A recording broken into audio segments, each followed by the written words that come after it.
Hello అందరికీ, ఇవాల్టి special సేమియా కరాచీ ఉప్మా. ఇలా ఒకసారి చేసి చూడండి, చాలా బాగుంటుంది. చాలా ఈజీగా అయిపోతుంది, అంతే టేస్టీగా కూడా ఉంటుంది. మరి చూద్దామా? ముందుగా ప్యాన్ పెట్టి 2 గ్లాసుల దాకా కరాచీ రవ్వను తీసుకోవాలి. కరాచీ రవ్వ బాగా ఫ్రై చేసుకోవాలి. రవ్వ బాగా ఫ్రై అయితే ఉప్మా అనేది చాలా బాగుంటుంది, కమ్మగా ఉంటుంది తినడానికి. తర్వాత 3 గ్లాసుల దాకా సేమియాని తీసుకుని బాగా ఫ్రై చేసుకోవాలి. సేమియా ఎర్రగా వచ్చే వరకు మరి కొద్దిసేపు బాగా ఫ్రై చేసుకోవాలి. ఒక ప్లేట్లోకి తీసి రెడీ చేసి పెట్టుకోవాలి.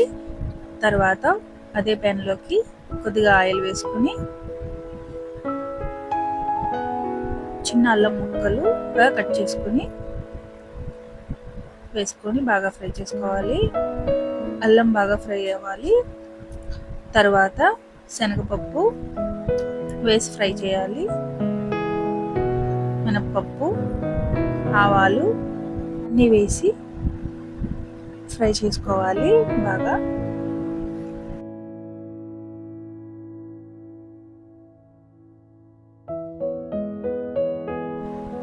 తర్వాత జీడిపప్పు ముక్కలను వేసుకోవాలి. తినేటప్పుడు పంట కింద పడితే చాలా బాగుంటుంది కదా. తర్వాత కరివేపాకు, ఉల్లిపాయ ముక్కలు, పచ్చిమిరపకాయ ముక్కలు అన్నీ వేసి మరి కొద్దిసేపు బాగా ఫ్రై చేయాలి. మగ్గనివ్వాలి బాగా ఉల్లిపాయలు మగ్గడానికి ఇక్కడ సాల్ట్ వేసుకుంటే ఉల్లిపాయలు అనేది చాలా తొందరగా మగ్గిపోతాయి.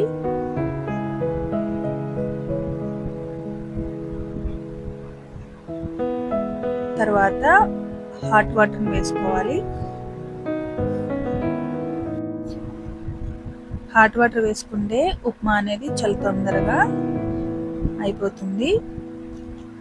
జీడిపాయలు మగ్గిన తర్వాత 3 టమాటాలను చిన్న చిన్న ముక్కలుగా కట్ చేసుకొని మగ్గించుకోవాలి.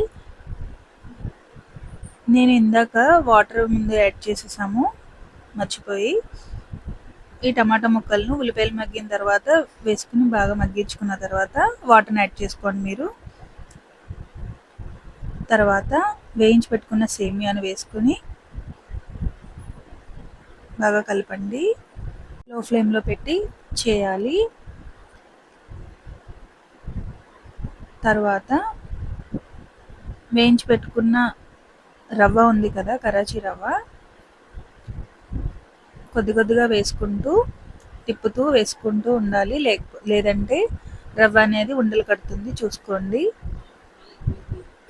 అలా మొత్తం రవ్వను వేసుకోవాలి.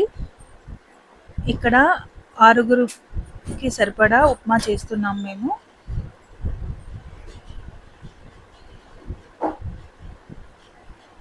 ఉప్మా చాలా బాగుంటుంది, కమ్మగా ఉంటుంది.